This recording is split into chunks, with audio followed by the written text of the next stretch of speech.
Joseph était en prison. Joseph, fils de Jacob, dont les événements nous sont racontés dans le livre de la Genèse. Il était en prison et il avait subi des événements tellement traumatisants. N'oublions pas qu'à l'âge de 17 ans, alors qu'il était en train de dormir, Joseph a eu 2 songes qui lui montraient qu'un jour, il aurait un esprit supérieur et qu'il dominerait ses frères et même ses parents. Joseph, après avoir eu ces songes, en a parlé à ses frères. Les frères étaient très jaloux et il a récolté la monnaie de sa pièce. Et la monnaie de sa pièce, c'est le fait que ses frères l'ont un jour jeté dans une citerne, l'ont laissé une nuit dedans, malgré ses cris et ses plaintes, puis le lendemain l'ont vendu à une caravane d'Ismaélites qui passait par là. Puis, la caravane ira en Égypte et là, il sera vendu une 2e fois à Potiphar, officier de Pharaon et chef des gardes, un homme influent dans le pays. Joseph devient intendant de Potiphar, il se restaure, il se rétablit et voilà qu'une seconde calamité arrive.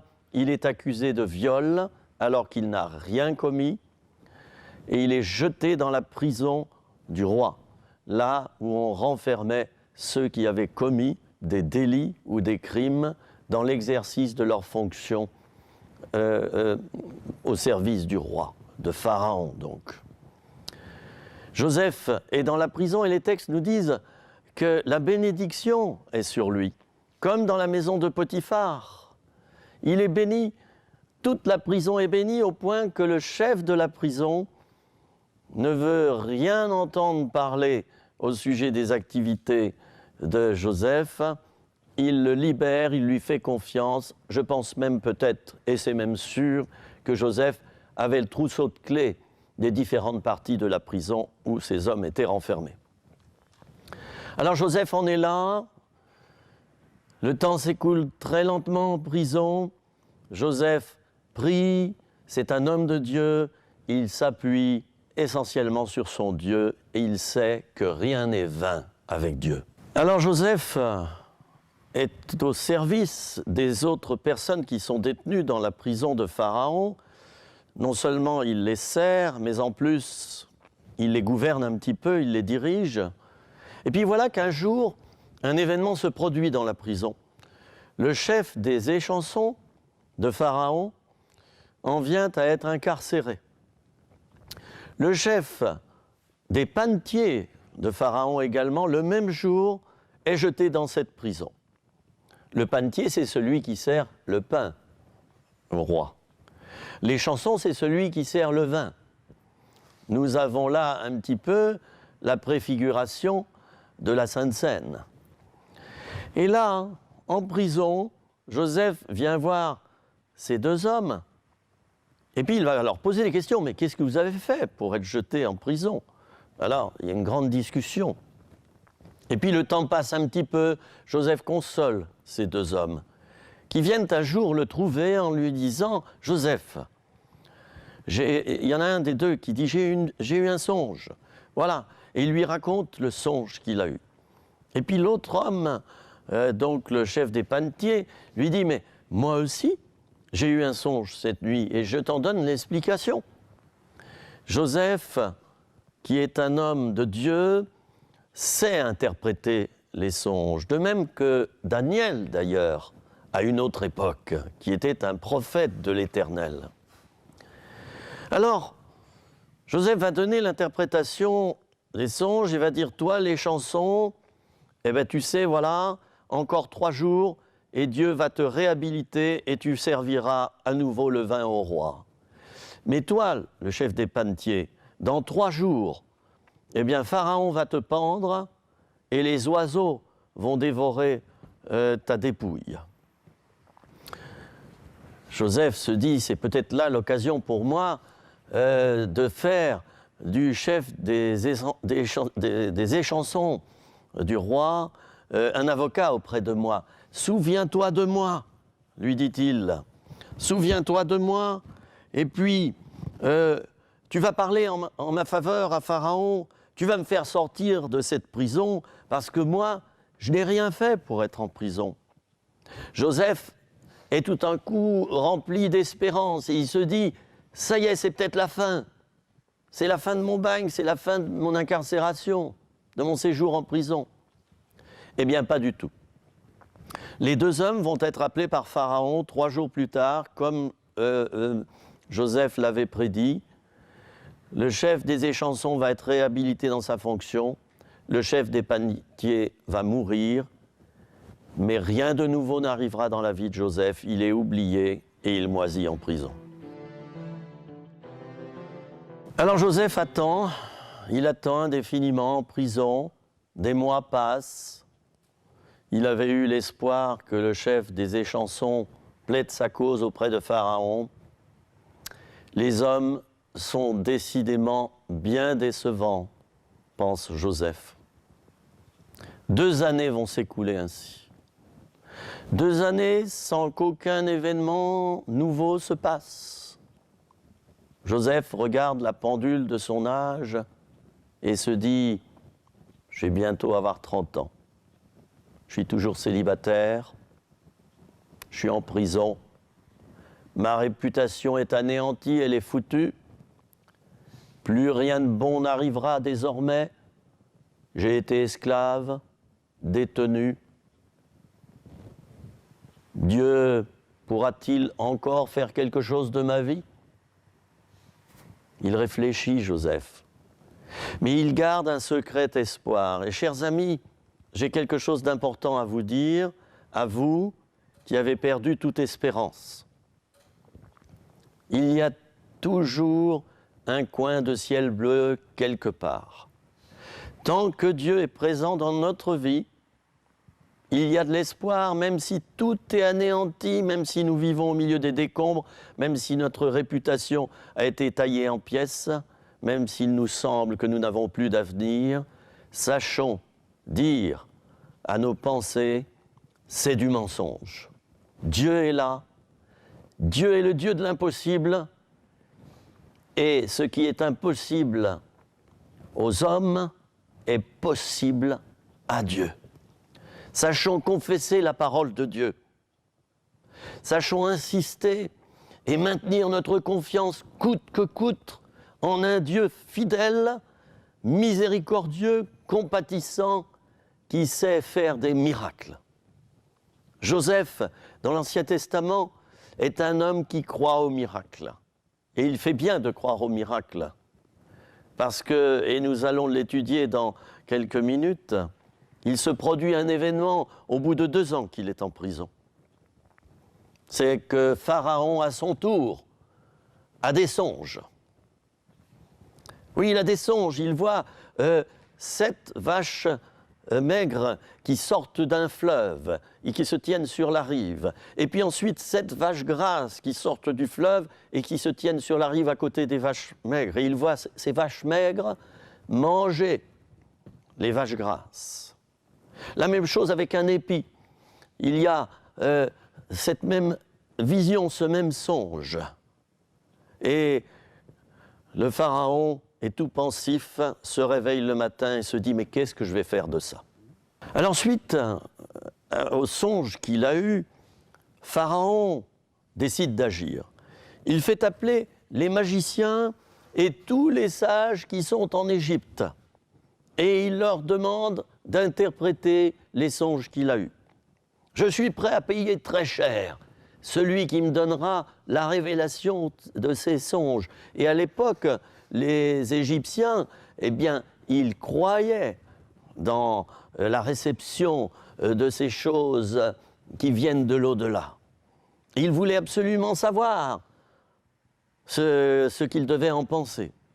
Alors nous imaginons cette foule de magiciens, de sages qui amènent même du matériel pour deviner.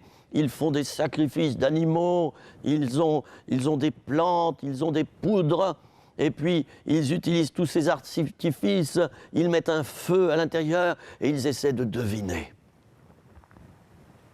Mais rien ne passera.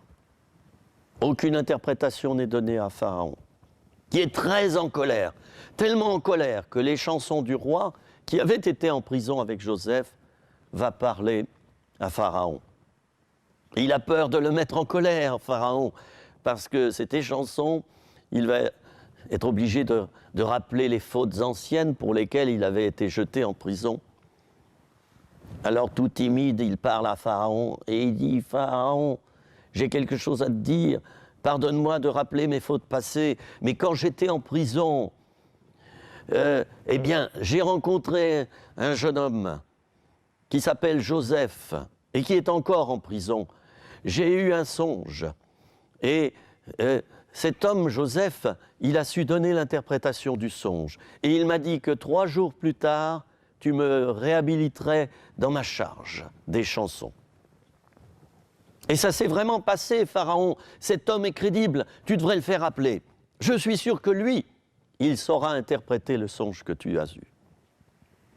Alors Pharaon écoute les chansons et on vient chercher Joseph dans sa prison. Joseph qui a juste le temps de se raser à peine et de se changer. Il comparaît devant le grand Pharaon d'Égypte. Alors, Pharaon explique ses songes. Et Joseph va expliquer au roi, à Pharaon donc, que lui, il en reçoit l'interprétation d'en haut. Il sert son Dieu. Et c'est Dieu qui va lui donner l'interprétation. Et il lui donne l'interprétation. Et il lui dit ceci, il y aura sur l'Égypte 7 années d'abondance et 7 années de famine. Il est important qu'on prépare les choses, hein, Pharaon.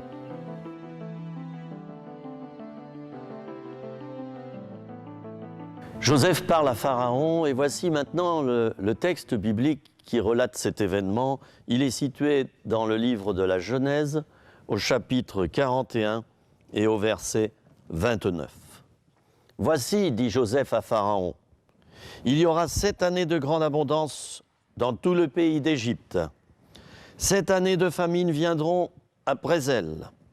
Et l'on oubliera toute cette abondance au pays d'Égypte et la famine consumera le pays. Cette famine qui suivra sera si forte qu'on ne s'apercevra plus de l'abondance dans le pays. Si Pharaon a vu le songe se répéter une seconde fois, c'est que la chose est arrêtée de la part de Dieu et que Dieu se hâtera de l'exécuter.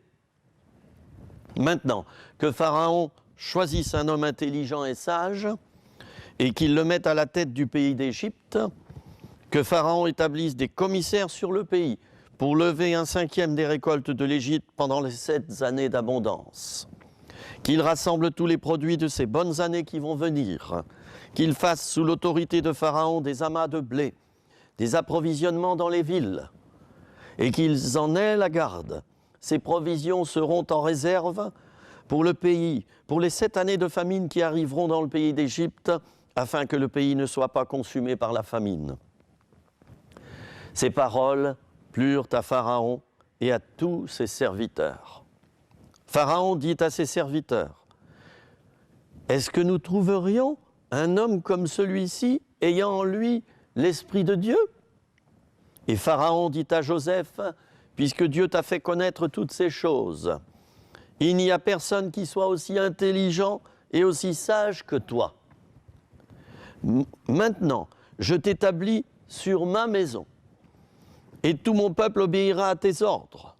Le trône seul m'élèvera au-dessus de toi. » Pharaon dit à Joseph, « Vois, je te donne le commandement de tout le pays d'Égypte. » Et Pharaon ôta son anneau de sa main, il le mit à la main de Joseph. Il le revêtit d'habits de fin lin et lui mit un collier d'or autour du cou. Il le fit monter sur le char qui suivait le sien, et l'on criait devant lui « À genoux !» C'est ainsi que Pharaon lui donna le commandement de tout le pays d'Égypte. Il dit encore à Joseph « Je suis Pharaon, sans toi, personne ne lèvera la main ni le pied dans tout le pays d'Égypte. » Lorsque Dieu parle dans nos vies, il accomplit toujours sa parole, même si les événements que nous vivons suite au fait qu'il nous ait parlé deviennent contraires et que nous devons traverser un cheminement très douloureux. Dieu a dit, Dieu fera, sa parole est immuable et elle sera suivie des faits dans tous les cas. La vie de Joseph est là pour nous montrer, nous démontrer que malgré les parcours douloureux que nous traversons, Dieu n'est pas empêché d'accomplir sa parole.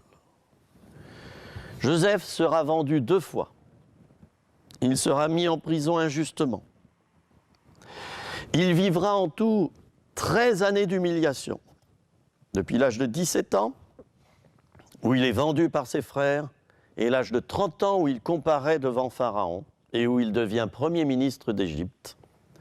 13 années d'humiliation et d'un parcours chaotique où Joseph devra vivre successivement plusieurs abaissements, tel un escalier avec des marches qui vont vers le bas. Chers amis, ces 13 années auront été nécessaires pour que Joseph reçoive cette charge absolument magnifique qui est de gouverner tout un peuple. Joseph a dû apprendre ce que c'est qu'un esclave.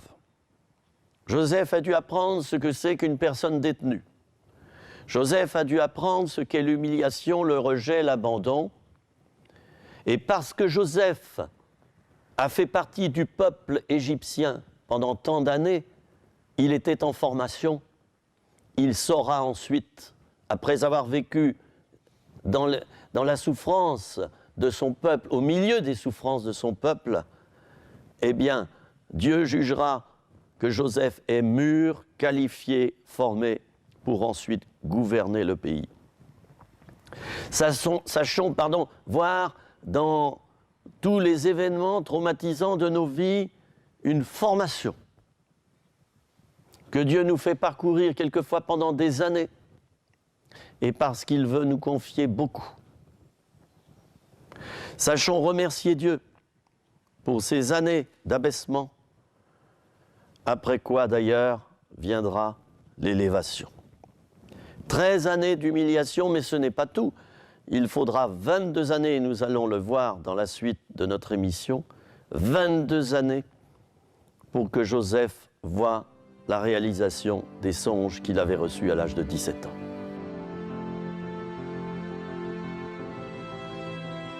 Sept années vont s'écouler pendant lesquelles Joseph se restaure de tous les événements difficiles qu'il avait parcourus. Et durant ces 7 années, qui sont des années d'abondance, eh bien Joseph va faire en sorte d'engranger le produit des récoltes. Il va ouvrir des greniers partout dans le pays, où l'on va stocker une grande partie des récoltes qui sont en trop dans le pays. Et puis, au bout de 7 ans, la parole s'accomplit comme Joseph l'avait dit. La famine survient dans le pays. Il y a une grande sécheresse.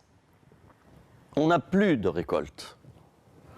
Ou si l'on a quelques récoltes, elles sont insuffisantes pour nourrir le peuple. Eh bien, c'est là que la parole de Dieu va s'accomplir et que l'appel de Joseph va réellement se développer. Cet appel, qu'est-ce que c'était?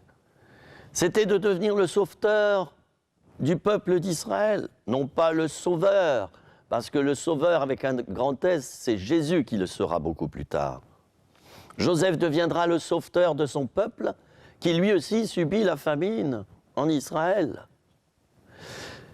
Au bout de 2 ans de cette période de sécheresse qui survient sur le pays, eh bien voilà que les frères de Joseph arrivent pour acheter du blé. Le père Jacob leur a dit « Allez acheter du blé en Égypte, il n'y en a plus chez nous ». Joseph reconnaît ses frères, mais ses frères ne le reconnaissent pas. La suite, vous pourrez la lire dans les textes. Joseph discute avec ses frères. Et puis, il décide de les tester. Il veut voir si vraiment ses frères se sont repentis. Il n'hésite pas à les jeter en prison pendant 3 jours pour les faire réfléchir. J'allais dire, il va faire macérer un peu ses frères. Et là, pendant les 3 jours, se produit la repentance de ses frères. En prison, ils réfléchissent et ils disent « Jamais on n'aurait dû vendre Joseph, notre frère ». Et puis, c'est terrible, il y a une malédiction qui est sur nous maintenant parce qu'on a commis ce crime. Ils se repentent et d'autres tests seront faits par Joseph à un point tel qu'il va voir que ses frères se sont repentis et en pleurant, il leur dit un jour « C'est moi Joseph ». Les frères ne vont pas vouloir le croire. Et Joseph dit « Oui, regardez-moi bien, c'est moi. Vous m'avez vendu, mais je m'en suis sorti et c'est moi maintenant qui vais vous aider. C'est moi qui vais vous bénir. Je vais être l'instrument de Dieu dans votre vie. » Lorsque Joseph aura des fils, il va appeler le premier Manassé. Manassé qui signifie « Dieu m'a fait oublier toutes mes peines et toute la maison de mon père ». Le deuxième fils, il va l'appeler Éphraïm. « Dieu m'a rendu fécond dans le pays de mon affliction ». Je l'ai dit à l'instant, Joseph devient le sauveteur de ses frères et de son père. Avec joie, il embrasse chacun de ses frères. Il fait venir Benjamin, son vrai frère de sang, et non pas son demi-frère. Ils pleurent ensemble. Et les frères de Joseph repartent chercher Jacob, le papa. Joseph fait en sorte qu'ils emmènent beaucoup de provisions avec eux. Et puis là, le miracle s'accomplit. Jacob arrive, il pleure, il serre Joseph dans ses bras. Il a retrouvé l'enfant qu'il croyait perdu. Alors, très rapidement, je vais citer quelques versets qui nous montrent que Joseph a eu le courage de ne pas en vouloir à ses frères et de les bénir alors qu'il l'avait maudit, chers amis. Et c'est à cela que nous sommes appelés. Genèse 45, verset 5. « C'est pour vous sauver la vie que Dieu m'a envoyé devant vous, dit-il à ses frères. » Verset 8. « Ce n'est pas vous qui m'avez envoyé ici, mais c'est Dieu qui l'a permis. » Verset 18. « Je vous donnerai ce qu'il y a de meilleur dans tout le pays d'Égypte. » Nous pouvons vraiment admirer ce caractère de Joseph qui a su bénir ses anciens ennemis et en faire à nouveau des amis. Lorsque Joseph apprendra que son père va mourir, donc Jacob, les frères de Joseph prennent peur. Ils se disent, ça y est, il va certainement nous faire tuer maintenant que le papa est décédé. Et Joseph va rassurer ses frères et dire, suis-je à la place de Dieu? Vous aviez médité de me faire du mal, Dieu l'a changé en bien pour accomplir ce qui arrive aujourd'hui et sauver la vie à un peuple nombreux, et il les consola, chers amis. Dans quelques instants, nous allons prier. L'appel que Dieu donne à un homme ou une femme s'accomplit toujours, même si c'est par des chemins détournés. J'aimerais prier maintenant pour chacun, chacune d'entre vous qui ont cet appel et qui vivent la persécution, ou du moins l'inverse de ce que Dieu avait promis dans leur vie. Seigneur, je prie maintenant pour que tu leur imposes les mains et pour que soit libéré dans leur vie l'appel premier que tu leur as adressé, même s'ils souffrent maintenant, même s'ils vivent des événements contraires, nous libérons ensemble maintenant cet appel et, Seigneur, que ta parole s'accomplisse totalement dans leur vie, donne-leur la patience d'aller jusqu'au bout, comme Joseph, qui n'a jamais renié Dieu, malgré tous les événements contraires. Amen.